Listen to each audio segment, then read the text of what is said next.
Okay everyone, I am आदि and you are watching आदि and जावा। जो पिछला वीडियो था वही हम कंटिन्यू करेंगे। ठीक है, ज़्यादा नई बातें करूँगा। सिंपल हम देख रहे थे जेडीके, जेआरई, जेवीएम, राइट। उसमें हम आए थे कि भाई जेडीके क्या होता है, जेआरई क्या होता है, जेवीएम क्या होता है, ये देख रहे थे। उसके अंदर जो जेवीएम होता है ना, सबसे पहले हमने उसको एक्सप्लोर किया था।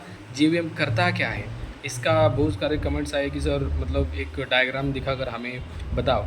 वो भी दिखाऊंगा, थोड़ा सा वेट करो। तो इस वीडियो में जस्ट आपको आइडिया दूंगा कि जेवीएम के अंदर होता क्या है। बहुत सारी चीज़ें होती है, हर एक चीज़ का गाइड बहुत इंपॉर्टेंट है। तो इस वीडियो को देखो, उसका दूसरा पार्ट है जो वीडियो मैंने अपलोड किया था, वो अगर नहीं देखा तो वो जाके देखना। देखो जेवीएम के अंदर सिंपल क्या होता है, सबसे पहले हमारा कोड कंपाइल होता है, राइट। कंपाइल करने का काम कंपाइलर का होता है। कंपाइलर जेडीके के अंदर होता है, ये भी ध्यान में रख लो। कंपाइलर उस कोड को कंपाइल कर देता है जो हम कोड लिखते हैं। कंपाइल करने के बाद उसको बाइट कोड हम बोलते हैं। जो कंपाइल किया हुआ कोड है उसको बाइट कोड बोला जाता है। और बाइट कोड मतलब उसकी एक फ़ाइल बनती है, something called dot class file. Byte code के फाइल को क्या नाम दिया जाता है, डॉट क्लास फाइल। अब उस डॉट क्लास फाइल को लोड करने का काम तीन बंदे करते हैं। एक होता है बूटस्ट्रैप क्लास लोडर, दूसरा एक्सटेंशन क्लास लोडर, तीसरा होता है एप्लीकेशन क्लास लोडर यानी सिस्टम क्लास लोडर। होता ये है, सबसे पहले जेवीएम रिक्वेस्ट भेजता है भाई एप्लीकेशन क्लास लोडर को, भाई तू लोड कर रहा है क्या, तो लोड कर रहा है क्या। तो वो क्या करता है, वो रिक्वेस्ट भेजता है एक्सटेंशन क्लास लोडर को। एक्सटेंशन क्लास लोडर भी लोड नहीं करता, वो भेजता है बूटस्ट्रैप क्लास लोडर को। मतलब सबसे ज़्यादा प्रायोरिटी मिलती है बूटस्ट्रैप क्लास लोडर को। पर सर ये क्या लोड करते हैं एग्जैक्टली, तो देखो बूटस्ट्रैप क्लास लोडर लोड क्या करता है पता है, वो लोड कर देता है जो भी हमारे कोर पैकेजेस है, जावा डॉट यूटिल हो गया, जावा डॉट आई हो गया, जावा डॉट लैंग हो गया, उसमें जो भी क्लासेस हैं उनको लोड करने का काम किसका है गाइज, किसका है, बूटस्ट्रैप क्लास लोडर का काम है। ओके, उसका बाइट कोड बनने के बाद उसको लोड करने का काम बूटस्ट्रैप क्लास लोडर करते हैं। एक्सटेंशन क्लास लोडर का काम क्या है, एक्सटेंशन क्लास लोडर जो भी क्लासेस, जो भी जार फाइल आपने जेडीके स्लैश जेआरई स्लैश लिब स्लैश ईएक्सटी फोल्डर में आपने रखी है, ये एक फोल्डर होता है। अगर आप आपके प्रोजेक्ट के ऊपर राइट क्लिक करो, देन बिल्ड पाथ में जाने के बाद आपको ऐड जार पे क्लिक करने के बाद एक फोल्डर मिलेगा लिब नाम का, उसके अंदर ईएक्सटी नाम का फोल्डर। उसके अंदर अगर जो भी जार है उसको लोड करने का काम एक्सटेंशन क्लास लोडर करता है। Third one application class loader, उसका काम क्या है पता है, वो जो भी क्लास पाथ में हम चीज़ें ऐड करेंगे, क्लास पाथ में जो भी जार फाइल हम रखेंगे, एक्सटर्नल जार फाइल, उसको लोड करने का काम करता है। जब हम जेडीबीसी करते हैं डेटाबेस के साथ कनेक्शन, तब हम माइस्क्यूएल कनेक्टर की जार डाउनलोड करते हैं और वहाँ पे क्लास पाथ पे रखते हैं। उसमें जो भी क्लासेस है उसको लोड करने का काम एप्लीकेशन क्लास लोडर करता है। ओके, तो ये तीन क्लास लोडर ने क्लास को लोड किया, दैट डॉट क्लास फाइल को लोड किया, बाइट कोड को लोड किया। उसके बाद उनको मेमोरी दी जाती है। मेमोरी देने का काम मेमोरी एरियाज़ करते हैं। अब कितने मेमोरी एरिया होते हैं, बहुत सारे होते हैं। देखो स्टैक एरिया होता है, देन मेथड एरिया यानी क्लास एरिया उसे बोला जाता है, वो होता है। हीप एरिया होता है, पीसी रजिस्टर नाम का प्रोग्राम होता है, नेटिव मेथड्स होती है, JNI that is Java native interfaces होते हैं, बहुत सारी चीज़ें हैं। बट सर कौन से एरिया में कौन सा वेरिएबल स्टोर होता है, ये कैसे समझे। बहुत सिंपल है, देखो क्या होता है। जो सबसे पहला एरिया है दैट इज़ क्लास एरिया, और जिसे हम मेथड एरिया बोलते हैं, उसके अंदर स्टैटिक वेरिएबल्स जो होते हैं हमारे, स्टैटिक मेथड, स्टैटिक वेरिएबल, उसके अंदर उनको मेमोरी मिलती है। स्टैटिक वेरिएबल को मेथड एरिया के अंदर, और भी कैसे क्लास एरिया।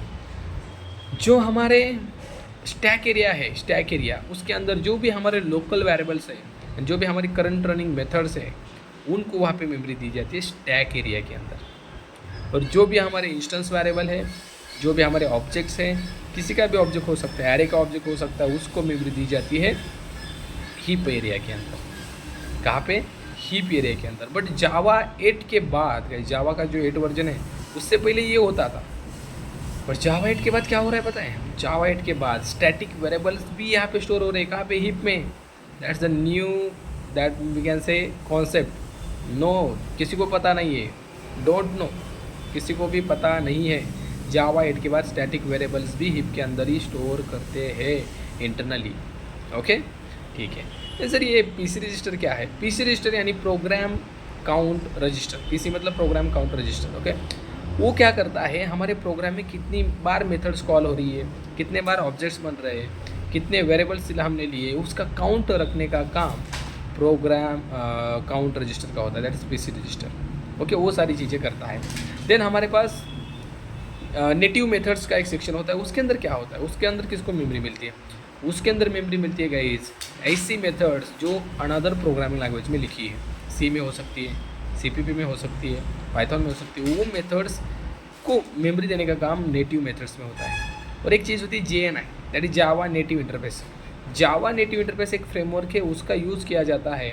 बेसिकली वो हमें एक इंटरफेस प्रोवाइड करता है to communicate with different programming language. Java में ही हम दूसरे प्रोग्रामिंग के साथ कम्युनिकेट कर सकते हैं बाय यूजिंग JNI। ओके, ये सारी चीज़ें होने के बाद हमारा फ्लो जाता है नीचे।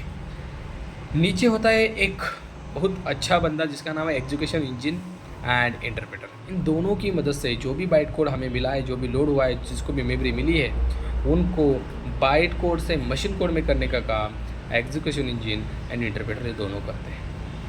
Convert byte code into machine code, और लाइन बाय लाइन रीड करते हैं, ध्यान में रखना। Interpreter will read the byte code line by line and then convert into machine code. एक लाइन रीड की, मशीन कोड बना, एक लाइन रीड की, मशीन कोड बना दी।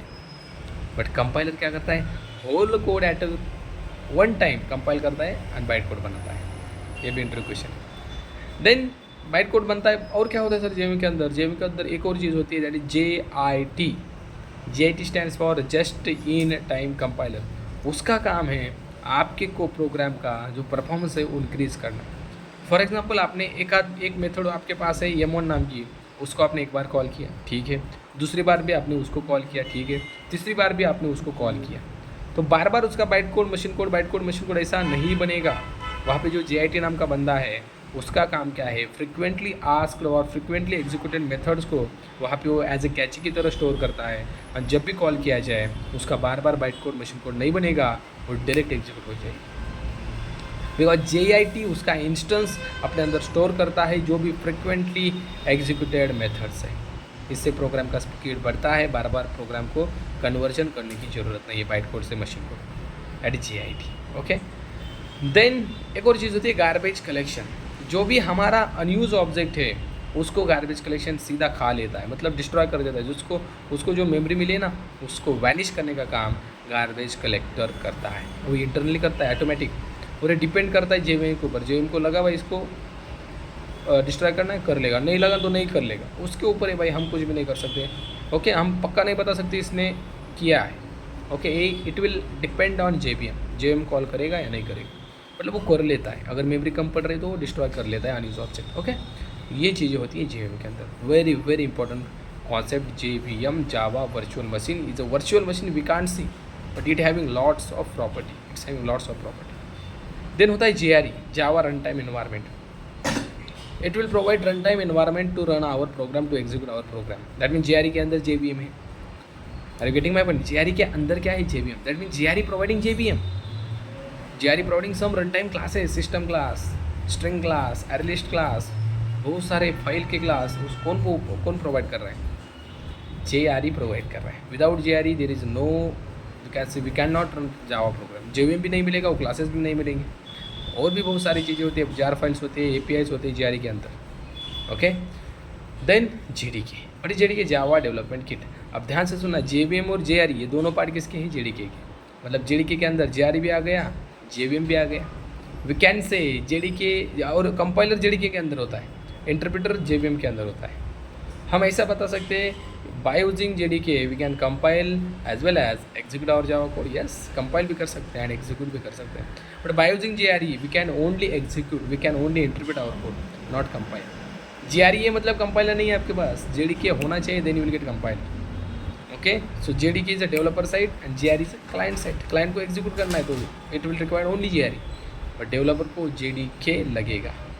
That's the concept. ओके, तो आई थिंक सब कुछ मैंने कवर किया है। इसका जो रिप्रेजेंटेशन है आपको चाहिए कमेंट सेक्शन में कमेंट करो, एंड वीडियो अच्छा लगा है तो लाइक करो एंड फैला दो, आपके फ्रेंड के साथ शेयर करो। चलो मिलते हैं हम नेक्स्ट वीडियो में, तब तक के लिए। और एक चीज़ डेली लाइव होता है रात 9 बजे से लेकर 10 बजे। आ जाना लाइव के लिए, इंटरव्यू प्रिपरेशन अलग लेवल का होगा।